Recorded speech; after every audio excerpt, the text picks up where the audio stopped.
মধ্যপ্রাচ্যে যুদ্ধ বন্ধের ইঙ্গিত দিয়েছে আমেরিকা, তবে চূড়ান্ত সমঝোতার দর কষাকষিতে রয়েছে তেহরান ও ওয়াশিংটন। আলোচনার প্রাধান্য পাচ্ছে ইরানের ইউরেনিয়াম। ট্রাম্পের নতুন সম্ভাবনায় সমঝোতার অংশ হিসেবে ইরান তার সমৃদ্ধ করা ইউরেনিয়াম মজুদ ত্যাগ করবে। তার বিনিময়ে ইরানের জব্দ করা $2,000 কোটি ফেরত দেবে আমেরিকা। তবে ইরান রাজি না হলে আবারও হামলার হুমকি দিয়েছে ডোনাল্ড ট্রাম্প।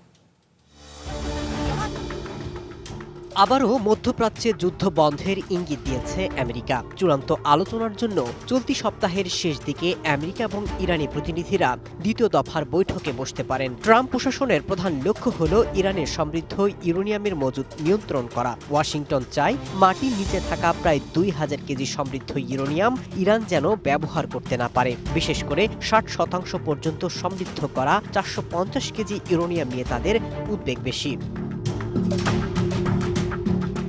অন্যদিকে ইরানের এখন অর্থের প্রয়োজন।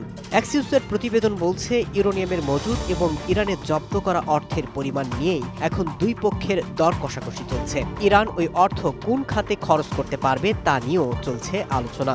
আলোচনার শুরুর দিকে খাদ্য এবং ওষুধ কেনার জন্য $600 কোটি ছাড় দিতে রাজি ছিল America.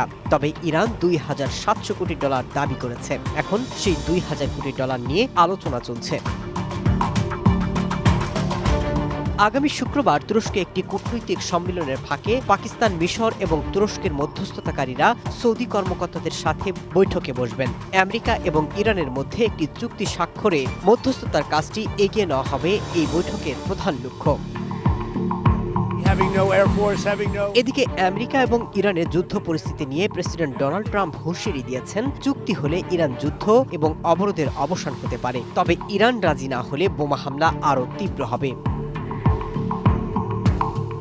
Masud Rana, one international desk.